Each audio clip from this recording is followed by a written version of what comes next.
ពីការសង្កេតទៅផលប៉ះពាល់ការពង្រឹងយន្តការត្រួតពិនិត្យព្រំដែនរបស់អាស៊ានភ្នំពេញថ្ងៃទី27ខែកុម្ភៈឆ្នាំ2026ស្ថិរភាពព្រំដែននៅអាស៊ីអាគ្នេយ៍មិនដែលពឹងផ្អែកតែលើការទប់ស្កាត់នោះទេវាបានពឹងផ្អែកលើវិន័យការសន្ទនានិងយន្តការស្ថាប័នដែលមានសមត្ថភាពទប់ស្កាត់ឧបទ្ទហេតុពីការរីករាលដាលទៅជាវិបត្តិនៅពេលដែលវោហារសាស្ត្រានៅទូទាំងតំបន់អាចកើនឡើងយ៉ាងឆាប់រហ័សហើយការបកស្រាយខុសអាចរីករាលដាលកាន់តែលឿន Cambodia Insights ជឿជាក់ថាយន្តការសង្កេតការណ៍របស់អាស៊ានត្រូវតែវិវត្តពីការធានាឡើងវិញជានិមិត្តរូបទៅជាផលប៉ះពាល់ដែលមានរចនាសម្ព័ន្ធនេះមិនមែនជាការរិះគន់អាស៊ានទេវាជាការអំពាវនាវឲ្យមានការពង្រឹងស្ថាប័ន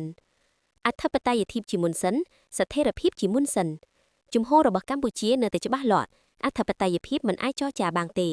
បូរណភាពទឹកដីត្រូវតែការពារដោយភាពច្បាស់លាស់ផ្នែកច្បាប់និងការត្រៀមខ្លួនការពារគ្មានរដ្ឋណាមួយគួររំពឹងថានឹងមានការបំផិតបំភ័យឬការកើនឡើងនៃវោហារសាស្ត្រាដើម្បីផ្លាស់ប្តូរជំហរស្របច្បាប់នោះទេយ៉ាងណាក៏ដោយភាពរឹងមាំតែម្នាក់ឯងមិនអាចធានាស្ថិរភាពបានទេស្ថិរភាពត្រូវតែមានរចនាសម្ព័ន្ធនៅពេលដែលភាពតានតឹងព្រំដែនកើតឡើងរវាងរដ្ឋសមាជិកអាស៊ានហានិភ័យកម្រនឹងជាការប្រឈមមុខដាក់គ្នាទ្រង់ទ្រាយធំនៅដើមដំបូងហានិភ័យគឺការគណនាឈោសឧបទ្ទហេតុល្បាតយល់ច្រឡំចលនាកងទ័ពត្រូវបានអានខុសពាក្យចចាមអារាមត្រូវបានពង្រីកនេះជាកន្លែងដែលក្រុមអ្នកសង្កេតការណ៍របស់អាស៊ាន AOT មានសារៈសំខាន់ជាយុទ្ធសាស្ត្រអាណត្តិទ្វេត្រូវតែប្រើប្រាស់ឲ្យបានពេញលេញ AOT មានការទទួលខុសត្រូវទ្វេ 1. ត្រួតពិនិត្យការអនុវត្តតាមបទច្បាប់និងឥរិយាបថយោធា 2. វាយតម្លៃស្ថានភាពមនុស្សធម៌និងនយោបាយនៅលើដីទាំងនេះគឺជាអាណត្តិសំខាន់ប៉ុន្តែដើម្បីបង្កើនប្រសិទ្ធភាពរបស់ពួកគេពួកវាត្រូវតែដំណើរការជាប្រព័ន្ធការត្រួតពិនិត្យមិនគួរតែត្រូវបានកំណត់ទៅជាដំណើរទស្សនកិច្ចប្រតិកម្មនៅអំឡុងពេលមានភាពតានតឹងទេវាគួរតែពាក់ព័ន្ធនឹងស្តង់ដារផ្ទៀងផ្ទាត់ដែលបានកំណត់យ៉ាងច្បាស់លាស់ការចូលរួមជាប្រចាំនឹងអាចព្យាករបានពេលវេលាដែលមានរចនាសម្ព័ន្ធដើម្បីបំភ្លឺឧបទ្ទហេតុនិងដំណើរការតាមដានដែលបកប្រែការរកឃើញទៅជាការកែតម្រូវការផ្ទៀងផ្ទាត់ដោយច្រាស់ការតាមដានធ្វើឲ្យដំខ្ល้อยការទប់ស្កាត់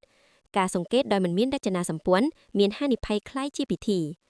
ស្ថិរភាពស៊ីវិលមានសារៈសំខាន់អាណត្តិទី2វាយតម្លៃស្ថានភាពមនុស្សធម៌គឺមានសារៈសំខាន់ដូចគ្នាភាពតានតឹងព្រំដែនប៉ះពាល់ច្រើនជាងអង្គភាពយោធាពួកវាប៉ះពាល់ដល់កសិករពាណិករសាលានិងសហគមន៍ដែលជីវភាពរបស់ពួកគេពឹងផ្អែកលើភាពអាចព្យាករបានប្រសិនបើយន្តការអ្នកសង្កេតការណ៍មានអត្ថន័យវាត្រូវតែកត់ត្រាជាប្រព័ន្ធហានិភ័យនៃការផ្លាស់ប្តូរជារូបនៃជនស៊ីវិលការរំខានពាណិជ្ជកម្មផលប៉ះពាល់ហេដ្ឋារចនាសម្ព័ន្ធនិងស្ថិរភាពសហគមន៍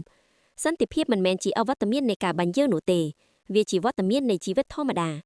ការរកឃើញគួរតែជូនដំណឹងអំពីវិធានការស្ថិរភាពមិនត្រូវតែកំណត់ទៅជាបណ្ណាការសម្ងាត់នោះទេយន្តការមិនត្រូវតែដំណើរការដោយប្រយោជន៍តម្លាភាពជាទំនឹកចិត្តវប្បធម៌នៃការទូតស្ងប់ស្ងាត់របស់អាស៊ានបានជួយរក្សាសហពារភាពនៅតំបន់ច្រើនទសវត្សរ៍មកហើយ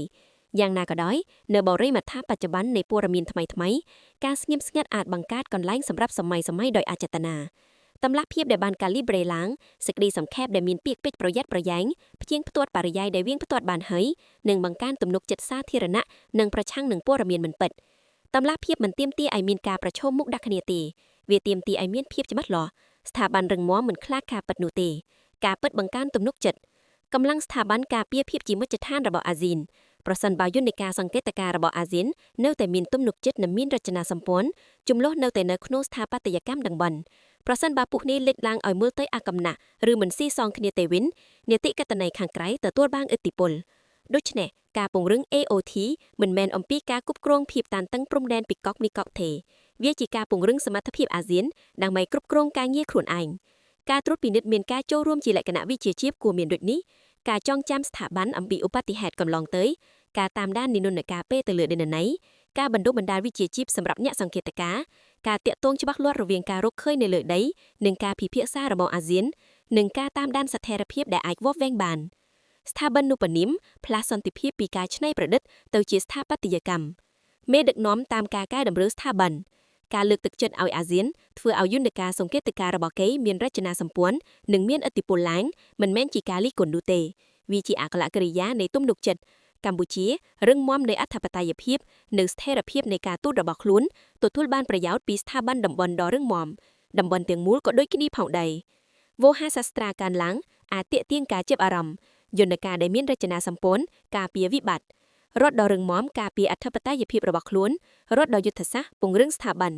យន្តការសង្កេតការណ៍របស់អាស៊ានមានសក្តានុពលយុទ្ធសាស្ត្រការបង្កើនសក្តានុពលនោះឲ្យដល់កម្រិតអតិបរមាបង្កើនស្ថិរភាពនៅតំបន់បង្កើនភាពជាមជ្ឈដ្ឋានរបស់អាស៊ាននិងធានាថាសន្តិភាពតាមបណ្ដោយព្រំដែនដែលមានចំនួនមិនមែនជារឿងចៃដន្យនោះទេគឺជារចនាសម្ព័ន្ធ